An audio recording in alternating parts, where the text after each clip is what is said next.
Salut, salut, j'espère que vous allez bien aujourd'hui. Je viens avec une autre histoire super inspirante de la mafia, drug addict, dealer de drogue et tout ça là, à prêtre catholique. Les amis, cette histoire va juste blow your mind.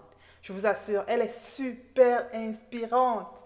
Et de la manière dont il est venu à Christ et devenu prêtre, you just don't want to miss it. Tu ne veux pas manquer ça. C'est après le générique.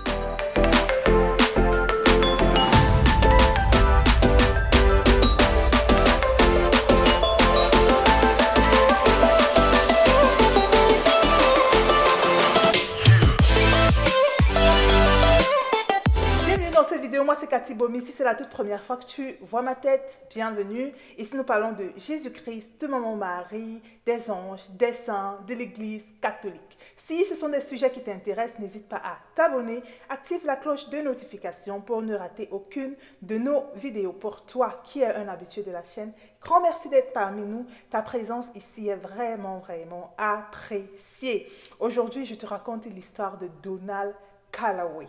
Right? C'est un prêtre américain qui était un ancien gangster dans la mafia, drug addict, c'était un dealer de drogue et tout ça. Vraiment, il a fait tout ce qu'il y a de mauvais sur cette terre, en tout cas presque tout, pour que le Seigneur l'enlève de cet état pour devenir prêtre catholique. Je vous assure, c'est juste incroyable son histoire. Et c'est ce que je vous raconte aujourd'hui. Donc, on va aller droit au but. Donald Calloway est né ici aux États-Unis d'une maman. Sa maman et son papa étaient assez jeunes. Il dit que sa maman avait 17 ans quand elle est tombée enceinte de lui. Sa maman était une très jeune et jolie femme. Et les hommes accouraient vers elle. Elle s'est mariée une première fois avec son papa. Et son papa était quelqu'un de très infidèle. C'est comme ça que sa maman décide de le quitter à l'âge de 2 ans. Et quand sa maman quitte son papa, elle se remarie avec un autre monsieur qui était pareil, un infidèle, un frivole et tout. Sa maman quitte encore et elle décide de se marier une troisième fois avec un autre monsieur. Donc c'est comme ça qu'il dit qu'avant l'âge de 10 ans, il avait 3 papas. Et c'était pas facile pour lui. Et donc son troisième papa était différent. Right? C'était quelqu'un qui n'était pas chrétien, n'était pas catholique, il ne croyait pas en Dieu. Il croyait en Dieu, right? Il était chrétien, mais il n'allait pas à l'église et il ne parlait pas de Dieu et tout ça là. Mais la maman de son nouveau papa, non, la maman de son troisième papa, elle était chrétienne, mais pas catholique. Donc, quand sa maman se remarie une troisième fois, son troisième papa l'adopte. C'est comme ça qu'il prend le nom Calloway, parce que le nom de son papa d'origine, c'était pas Calloway. Donc, il prend le nom Calloway, qui est le nom de son troisième papa. Et quand il adopte cet enfant, la maman de son nouveau papa, qui est sa grand-mère, sa nouvelle grand-mère, dit à ses parents que vous savez quoi, vous devez faire baptiser cet enfant. Il avait déjà 10 ans à cette époque. Right? Ses parents disent non, on ne fait pas ce genre de choses. Sa maman n'était pas chrétienne, son papa, il n'était pas juste dans la religion comme ça, quoi. Donc, sa grand-mère insiste. Faites baptiser l'enfant, faites baptiser l'enfant. Finalement, ils se sont dit, ok, on va le faire baptiser, il n'y a pas de souci. Ils sont allés dans une paroisse, qui n'était même pas une paroisse catholique, c'était épiscopale, un truc comme ça. Ils ont fait baptiser l'enfant juste pour s'en débarrasser, quoi. Ils n'ont pas pris aucune photo, il n'y avait aucune personne, il n'y avait que lui, sa maman et son papa. C'est comme ça qu'il n'y avait personne, on lui a versé de l'eau sur la tête. Et that was it. Il dit que c'était une expérience banale pour lui, en fait, il ne savait même pas ce qui se passait, mais c'était le baptême. Après ça, on est allé lui offrir des donuts. Des donuts qui sont des petits gâteaux. Il dit que ce n'est que ça qu'il a mémorisé, parce qu'il a eu des petits gâteaux là comme ça, à la fin de la messe. Et sa maman et son papa ont pris le certificat pour aller donner à sa grand-mère pour dire ok, maintenant on l'a baptisé, laisse-nous tranquille. J'espère que tu es content. Sa mère a dit oui, c'est bon. Comme tu l'as baptisé, c'est bon. Mais après ça, plus du tout. On ne parlait pas de Dieu dans leur maison. On ne priait pas. Sa maman ne priait pas. Son papa ne priait pas. Rien du tout. À l'âge de 13 ans, son papa était dans l'armée américaine. Donc, on le déployait. Il voyageait beaucoup. Donc, il a commencé à voyager d'abord ici en Amérique. Mais à l'âge de 13 ans, son papa dit, OK, on m'envoie au Japon. Donc, je dois voyager pour le Japon. Et c'est comme ça qu'il était fâché, il ne voulait pas partir et tout, mais il n'avait pas le choix, il n'avait que 13 ans. C'est comme ça qu'il suit sa famille, son papa et sa maman, pour le Japon. Arrivé au Japon, il s'est associé à une mauvaise bande, right? Et c'est comme ça qu'à l'âge de 15 ans, il devient drug, il commence à vendre de la drogue. C'est comme ça qu'il est devenu, il est arrivé dans la mafia. Il faisait tellement de mauvaises choses. Il était recherché par le gouvernement japonais. Il a quitté la maison de ses parents à l'âge de 15 ans. Il savait même plus, il ne venait même plus rendre visite à ses parents, au point où ses parents ne savaient pas où il se trouvait. On a réaffecté son papa aux États-Unis. Sa maman a quitté le Japon avec son papa sans savoir où l'enfant se trouvait. Il ne savait pas parce qu'il était devenu délinquant. Il ne vivait plus avec ses parents, rien du tout.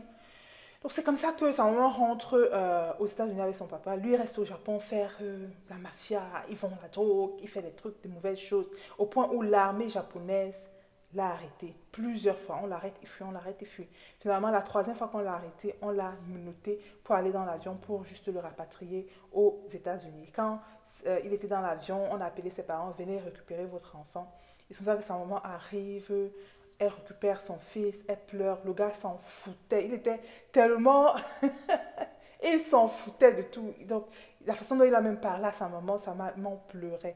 Elle était devenue tellement dépressive à cause de tout ce qu'il fait. Tout ce que sa maman fait, le gars était devenu tellement... sa maman était devenue tellement dépressive. Au point où sa maman avec une amie qui lui a dit, écoute, je te conseille d'aller voir un prêtre catholique. Sa maman, elle qui n'était pas chrétienne, elle se dit, mais je vais aller voir un prêtre catholique, pourquoi? Et son amie Philippine lui dit, va, je te dis, va et tu verras. Et c'est vrai qu'elle est out of desperation parce qu'elle voyait comment son fils se perdait et tout. Elle allait voir un prêtre catholique et ce prêtre a changé sa vie. Right? Sa maman est devenue super catholique au point où elle allait à l'église chaque jour.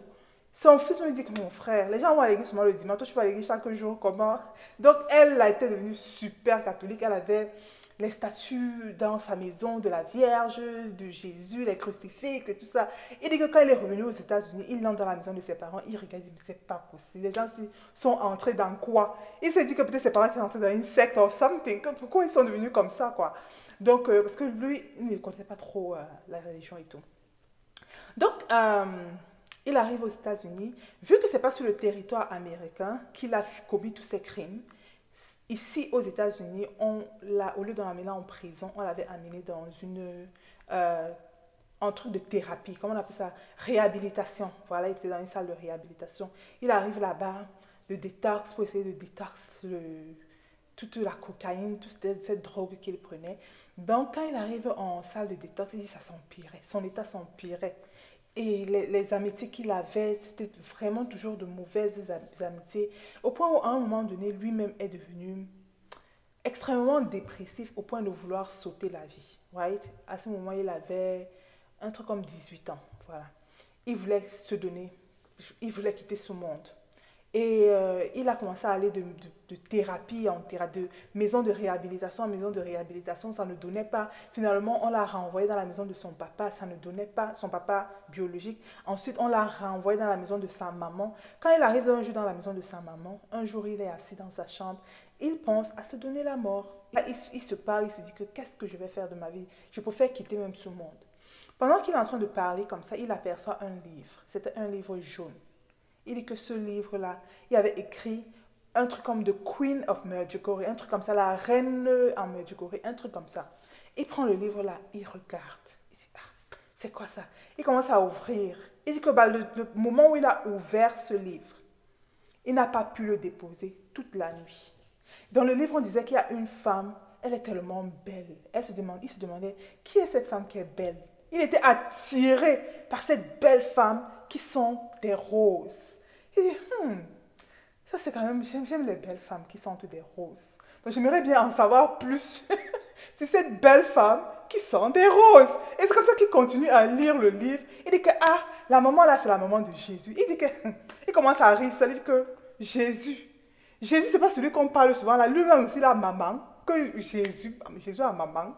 Donc il commence à se poser la question que c'est un livre qui manque quand même. Mais il n'arrivait pas à déposer le livre en fait. Il n'arrivait pas, il était captivé, il voulait en savoir toujours plus. Et donc il continue à lire le livre, il n'arrive pas à se débarrasser. Il n'arrive pas à laisser le livre à terre quoi. Mais il lit, il est attiré. Et donc pendant qu'il a passé, tout dit que ce n'est pas un livre qui est petit, c'est un livre qui est gros. Et donc toute la nuit, il était debout à lire le livre. Il n'a pas dormi de la nuit. Et quand il lisait ce livre-là, La dame, il dit que cette dame avait apparu à 3 enfants. Dans le livre, on racontait l'histoire des 3 enfants où la Vierge Marie avait apparu à ces 3 enfants. Et la Vierge Marie disait à ses enfants que si tu veux avoir la paix, va rechercher un prêtre catholique et va te confesser. Donc le matin, après, quand le matin est arrivé, il était toujours debout sur le livre. Il sort, quand il entend que sa maman s'est réveillée, parce qu'il était dans la maison de sa maman cette période-là. Il entend que sa maman se réveille, il voir sa maman, il dit que maman, les mots n'arrivent pas à sortir. Il cherche à sortir des mots, les mots ne sortent pas. Il dit maman, sa mère dit que mais Donny, tu veux me dire quoi? Parle. Il dit maman, je dois voir un prêtre. Sa mère se met à rire. Elle dit que vraiment de Dieu, toi là tu ne sais même pas de quoi tu parles. Elle continue sa route. Il dit maman. Et sa mère se retourne. Elle le voit avec le livre en main. Il dit mais c'est ce que la dame qui sent bon là, les roses là, a dit. Qu'on doit aller voir un prêtre catholique pour se confesser. Sa mère reste comme ça, elle ouvre les yeux. Elle dit attends, ne bouge pas, attends. Elle a couru au téléphone. Elle a appelé un prêtre. Prêtre, il dit que non, je suis en train de faire, je dois faire la messe là dans quelques minutes. Je peux le voir à 9h. Elle dit non, 9h c'est trop tard. Maintenant, elle appelle un autre prêtre. Le prêtre dit que je peux le rencontrer à il dit, si c'est pas maintenant là, je dis que maintenant. Finalement, elle est sortie avec Johnny, elle est dans une église qui est à côté. Il dit que va dans l'église qui est à côté là. Il est parti dans cette église là. Arrivé là-bas, il arrive, il dit, il ouvre la porte, il dit, je veux rencontrer un prêtre catholique.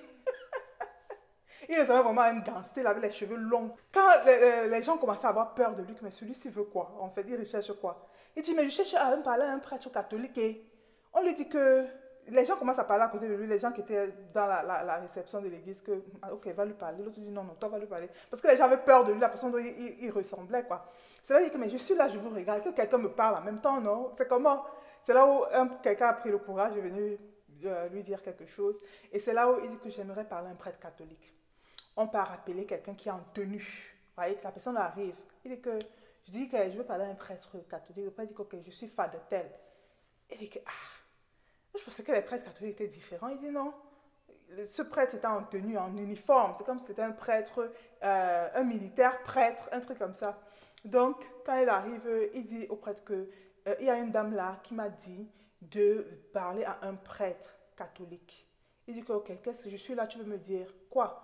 Il dit, moi je sais pas, je dois seulement te parler parce qu'elle a dit que si on te parle, tu vas enlever les trucs en moi là pour me donner la paix. Le prêtre dit que, ok, viens alors on va dans mon bureau, tu viens me dire ce que tu as à me dire.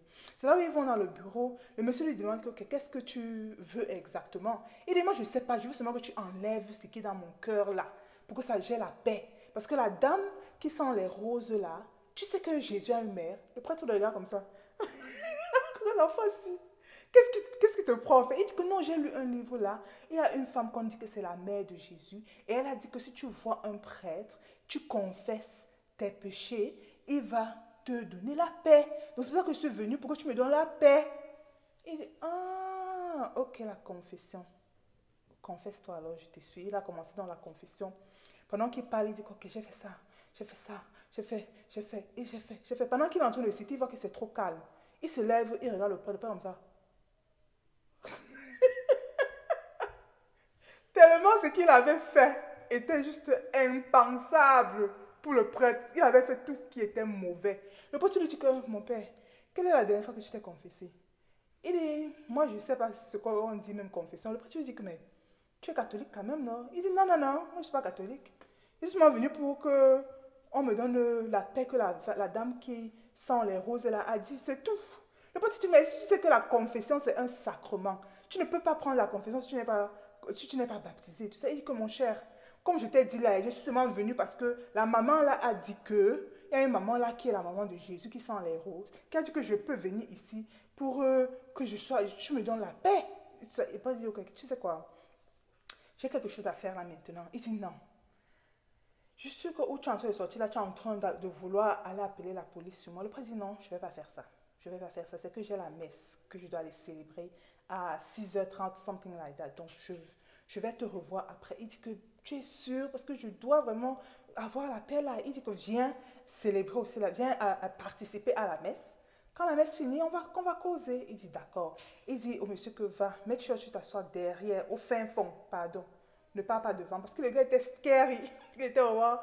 Il ressemblait, il était affreux, quoi. Il était affreux. Et ça met vraiment fumeur de trucs là.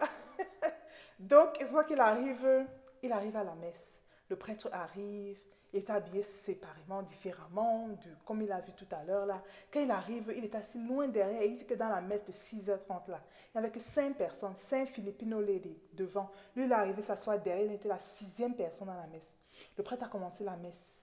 Quand il arrive au niveau de l'Eucharistie, il soulève l'Eucharistie comme ça, il dit que ceci est mon corps livré pour vous. Il soulève.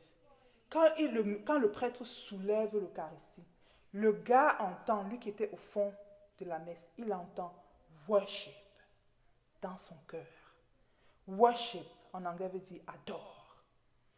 Et quand ça dit comme ça, c'est comme si il y a une dose de quelque chose qui l'a frappé dans le cœur. À l'instant T, il a su que c'était le corps du Christ. Ensuite, le prêtre soulève le vin. Même chose se passe dans son cœur. Ça dit worship. Il dit, quelque chose encore dans son cœur il savait à l'instant T que c'était Jésus qui était devant là. Tu vois, à la fin de la messe, il a dit au prêtre encore que je t'assure, j'ai suivi une voix qui m'a dit worship. Le prêtre là, il était seulement, comment je vais dire, il avait peur de l'enfant là, parce qu'il n'avait que 18 ans à cette époque. Hein. Et le prêtre avait peur de lui, que l'enfant, il est un peu bizarre, c'est comme s'il est un peu dérangé. Right? Mais il a raconté ça au prêtre, le prêtre dit que, ok, d'accord, il n'y a pas de souci. Le prêtre n'a pas vraiment cru qu'il n'y a pas de souci, il n'y a pas de souci. Et il faut rentrer chez toi. Le prêtre est allé dans son bureau, il a enlevé un crucifix, il avait un grand crucifix au mur. Il enlève le crucifix au mur. Il enlève une photo de Jésus qu'il avait aussi mis au mur. Et il enlève une photo d'un grand-père. Il dit qu'à l'époque, il ne connaissait pas qui était le grand-père. En réalité, c'était le pape. Mais le prêtre aussi enlève cette photo au mur et il lui donne ces 3 éléments. Il dit que rentre et va mettre ça chez toi. Ouais? Il commence à parler au Seigneur. Il dit d'accord. Il prend ces éléments-là. Il arrive chez lui. Tout ce qu'il avait dans sa maison, même ses habits, tout le gars a porté, jeté. À l'instant T, tous les gadgets qu'il avait dans sa chambre. Sa mère voyait son fils comme quelque chose a touché la nuit. Là. Elle ne savait pas ce qui se passait dans la vie de son fils. Quand le gars est entré dans la maison, il était peut-être 7h30, un truc comme ça. C'était encore le matin, parce qu'il venait de sortir de l'église là. Le gars n'a pas dormi toute la nuit parce qu'il lisait ce livre-là. Quand il arrive encore le matin vers 7h30, comme ça, il a porté tous ses effets jetés. Il a accroché le crucifix, il a accroché le portrait, c'est le portrait de Jésus de la miséricorde divine. Il a accroché ça et il a accroché la photo de Jean-Paul II, le pape. Il s'est mis sur ses genoux. Il regarde la photo de la miséricorde divine. Il regarde. Il dit, Jésus, je sais aujourd'hui que tu es réel. Je sais que tu n'es pas seulement un simple portrait. Je ne sais pas quoi faire, mais en tout cas, je sais que tu es réel. S'il te plaît, viens à moi. À l'instant, il a senti comme une dose, je ne sais pas, il s'est mis à pleurer. Pleurer. Donc, il a pleuré toutes les larmes de son corps du matin jusqu'au soir. Il était à genoux en train de pleurer. Il ne s'est même pas rendu compte. Du matin qu'il était à 7h30 là, quand il se lève comme ça pour se rendre compte qu'il est même où, c'était à la nuit. Il a passé toute la journée à pleurer à genoux. Le Seigneur. Quand il fait comme ça là, quand il finit de prier comme ça là, qu'est-ce qui se passe? Il finit de pleurer, il finit de prier, il finit d'être dans cette intimité là avec le Seigneur. À l'instant, le même moment là, une force est entrée dans la chambre. À cet instant, il sait que c'était le diable. Le diable est entré dans sa chambre pour commencer à le menacer et tout ça. Parce que le diable venait récupérer ce qui était... Le monsieur appartenait au diable depuis trop longtemps, en fait, quoi. Il faisait des choses du diable, du démon. Non, le démon aussi ne voulait pas le laisser partir, tu vois. Quand le démon est venu dans sa chambre, là, à l'instant T, là, il a su que la personne qui devait appeler, c'était la Vierge Marie. Il a dit, Marie, que la personne qui m'a fait connaître qui est Jésus là, en tout cas, c'est toi. Donc, viens, tu m'as dit que je dois aller voir un prêtre catholique. Je suis allée voir le prêtre catholique. Maintenant, il y a quelqu'un qui il est là, il me pardonne. Le démon était là. C'est là où il a crié de toutes ses forces, Marie! Et oh, le Seigneur, il a senti une présence dans son cœur. Et il a dit, la voix, il a senti une voix dans son cœur. La voix dit, Donnie, je suis très contente. C'est ce que la voix dit. Une voix tellement douce. Il dit qu'il n'y a personne sur terre qui l'appelle Donnie, à part sa maman. Sa maman biologique, hein, c'est sa maman qui l'appelle Donnie. Mais cette voix-là, il ne savait pas qu'il avait une autre maman. Une autre maman. Ah, la maman Marie a dit dans son cœur, Donnie, je suis très contente, c'est tout. Il dit qu'il donnerait encore, il n'a plus jamais entendu cette voix, mais il donnerait tout ce qu'il a pour pouvoir entendre encore cette voix.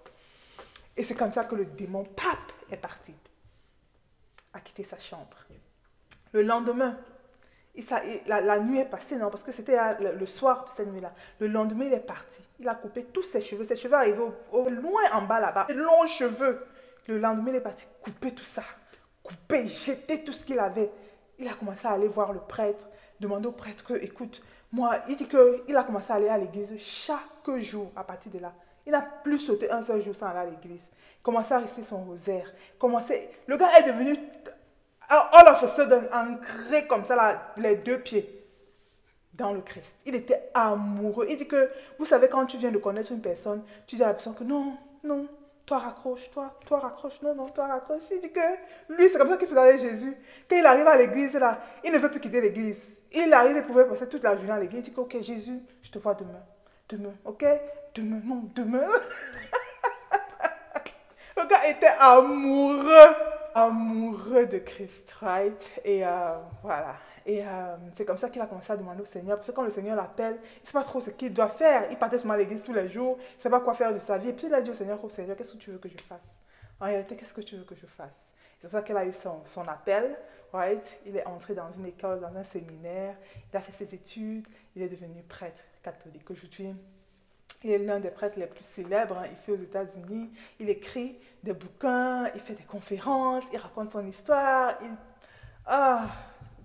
Le prêtre Donald Calloway. Comment le Seigneur peut changer la vie d'une personne du jour au lendemain comme ça. C'est vraiment beau, quoi. C'est vraiment beau. Donc, c'est également le pouvoir également de la prière d'une maman. Parce que sa maman, quand son fils, elle qui n'était pas chrétienne, mais quand son fils est devenu délinquant, c'est comme ça qu'elle a connu le Christ. Et elle a commencé à prier. Et c'est comme ça que, tu vois, la grâce est venue sur son fils. Donc, les mamans, ne lâchons pas. Ne lâchons pas. Right? Continuons à prier. Parfois, le Seigneur, parfois nos enfants se détournent du chemin de Dieu, mais nos prières, vraiment notre intercession, nos prières, ça compte beaucoup. Ça compte vraiment beaucoup. Et la Vierge Marie, oh là là, vous savez déjà, hein, c'est ma maman là-bas, vous voyez comment elle a encore pu repêcher, right? À mener vraiment quelqu'un comme ça à Christ. Parce que c'est son rôle en fait, c'est le rôle de la Vierge Marie, nous amener à son Fils, right? Donc, c'est le rôle de la Vierge Marie, nous amener à son Fils, c'est tout. Et quand elle t'amène comme ça à son Fils, elle met ses clips, right? Elle laisse son Fils continuer le travail en toi. Donc, c'est très beau. C'était l'histoire de Donald Calloway que je voulais te raconter. J'espère que tu as apprécié. Si tu as aimé, n'hésite vraiment pas à mettre un pouce bleu, right? Abonne-toi, active la cloche de notification pour ne rater aucune de nos vidéos. Et on se dit à la prochaine. Bye bye.